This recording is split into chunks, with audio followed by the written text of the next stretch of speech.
What's going on, guys? How you doing? In today's video, we are checking out a Kate Bush interview from 1978.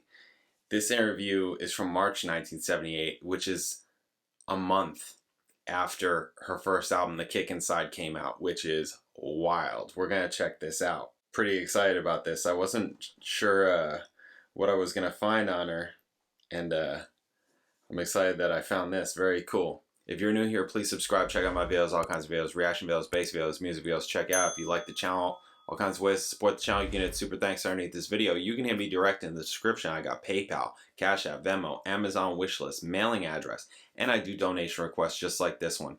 So if there's something you want me to watch, listen to, talk about, hit me direct, PayPal, Cash App, Venmo in the notes section. Leave a link, leave a description, let me know what you want the video to be on, and I'll make the video. You can also email me at jpanreadsemail@gmail.com. Thank you, guys. Okay, so I don't know when I'm gonna put this out, but we just did The Dreaming, or we're in the middle of The Dreaming.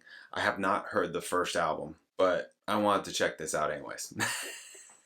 I wanted to find something early because I have heard some of the first album. Now, technically 3 songs. You know that I've heard 2 of the songs. The first 2 songs on the album I heard. But I have done Wuthering Heights. That will be coming out very soon. So you'll get to check that out. Everything else I haven't heard on the album. So we'll see what she says. We'll see what this is all about. And we're going to check it out. Let's get to it. Bam. A strange and lovely and fascinating song, Kate. What was it about Kathy and about Wuthering Heights that caught you, that made you write it? Well, I saw a series on the television about 10 years ago, and it was on very late at night, and I caught literally the last 5 minutes of the series where she was at the window trying to get in, and it just really struck me. It was so strong, and for years it's just been going around in my head, like the basic story and that visual image of her at the window, and I thought it was just perfect material for a song. It's just so passionate and full of impact. It's great. And I read the book. You read the book, you read the book later? Yeah, I read the book before I wrote the song because I needed to get the mood properly. Is the pitch of your voice there your natural, comfortable singing pitch, or do you deliberately heighten it to get the effect of Kathy, this ghost-like effect? Yes, I do. I do deliberately heighten it just because it's what the song calls for, but it's comfortable as well. Do you have to, does it strain your voice to do it? I mean, do you take lessons to get it technically right so that you're not hurting your vocal cords? No, I didn't actually take lessons to do that, but I do have a teacher who I haven't seen for months, in fact, but he keeps an eye on my voice to make sure I'm not pulling it around too much. When did you start writing songs? I must have been 11 or 12. I mean, but that was a very unprofessional sort of situation. Yeah. Was it in secret or for family and friends to hear? Oh, always in secret. I could never do it in front of people. I've never been able to. And if I do, I automatically feel that the fact that it's a performance, because as soon as you have someone in the room with you, I feel you should give them the best. You should perform. Well, when did the music men come to hear about you, and how? That was quite a gradual process. When I was about 14, there was a friend of my brother's called Ricky Hopper, who was in the business and he knew a lot of people, and he acted as a friend to try and get the tapes across to people. And after some trying, there was no response. And he knew Dave Gilmour from the Pink Floyd, and Dave came along to hear me because at that time he was scouting for struggling artists, and he'd already helped a band called Unicorn. And he came along and heard me, and he put up the money for me to make a proper demo with arrangements and selected songs, and we took it to the company. And you were what age then? About 16? Yes. That's wild. But the company then asked you, as I understand it, to sort of go away and write more and develop your voice, and they didn't at that stage want to release a song by you? No, that's not quite true. They didn't tell me to go away. I signed the contract. Correct him. Good. And there was just feelings that we weren't sure how to handle it. I mean, I myself felt that I was very young at that time. Yeah, I mean, and really. not capable of handling the business. I didn't know anything about it. And I think they were also worried that I was too young, and that they were looking on it as a long-term project. Yeah. And that they wanted to give me time. I feel like they wouldn't do that. I just used the nowadays. time. I wasn't told to They'd be go like, and do anything. Do it. Tell me about the process of writing songs. You mentioned Wuthering Heights, and it came from that image of Kathy at the window. Is it an idea like that, or is it perhaps sometimes a phrase of music or a few words that come into your head? How does it happen? It's very often from other people. I mean, people are just so full of poetry. They say it all the time, you know, and there are the most amazing phrases that people come up with that just aren't covered. And you can really draw from people's minds. And the situations people are in, they're always in different situations with different mental things going on inside them. For me, they're probably the most fascinating source of stimulation.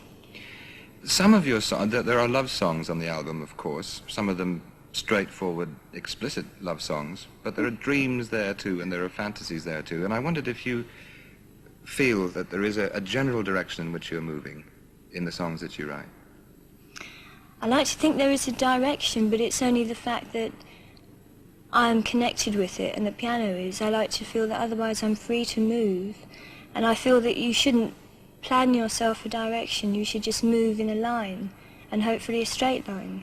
When I was trying to think of possible influences on you, the name that kept coming to my mind was Joni Mitchell. I wondered if you were a fan of Joni Mitchell. Good question, okay. I admire her very much. I haven't, in fact, listened to her that much, and I think the main reason is I try not to listen to female artists too much, just because for me it would be too easy to relate with them. I mean, I love Joni Mitchell, and whenever I hear her, it sends shivers at me, you know, but I really try to listen to expansive music as well, just cover areas. Were you surprised that a song as unusual as Wuthering Heights made it in really the way is. that it has up to the top? Yeah, I'm amazed. Same. I mean, I always hoped that it would do something and that people would like it, but the extent and the speed is just incredible. It really is awesome, and it makes me feel like that high, you know, really, really small. In a piece about you the other day, the man from the Sunday Times addressed a warning to you at the end. He said, "The music business is a corrupting industry. What are those strange and ugly birds gathering in the trees around you?" I'm not quite sure what he meant. Traffic wardens. Traffic wardens? What the hell? Is it going to be a tough business to live in and work in and survive in?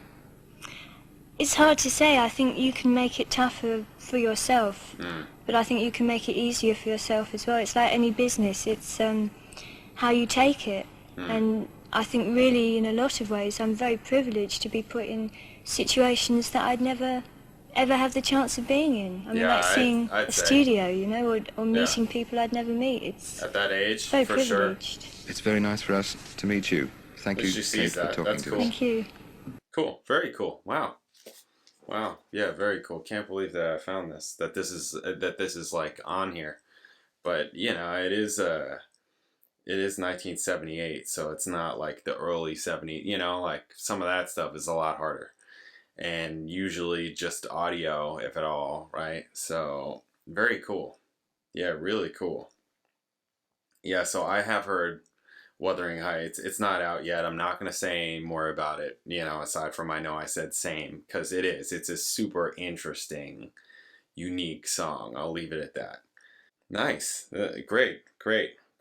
Okay, so we're like in the middle of The Dreaming, so I should probably try and find something from The Dreaming. I'm going to get to that. I'm going to do that. But this was a really cool interview. I'm glad that I watched it, especially because I did just recently check out Wuthering Heights. So, very cool. Yeah, her voice, even just her speaking voice is super high. It's just some of the other tracks I've heard from her voice sounds more mature than even this. So that's the interesting thing. I feel like I like more mature vocal Kate Bush than the early stuff. The early stuff is really like, and also the whole other thing about it, which I'm sure, you know, I'm in the middle of The Dreaming right now, so I'm sure I'm saying it, very dramatic, all the drama, which, you know, you like or you don't. Drama is important for music, but she, like, to me at least, crosses into like theater type drama, like musical theater type drama, which for me is a little bit much. But anyways, you've probably heard enough of me talk about that in The Dreaming reactions that I'm doing. So anyways, It's cool. Yeah, I mean, she's obviously very talented artist. Really, like really incredible artist. Very cool, unique. Cool, awesome. All right, guys. Thank you very much. I'll catch you in the next video.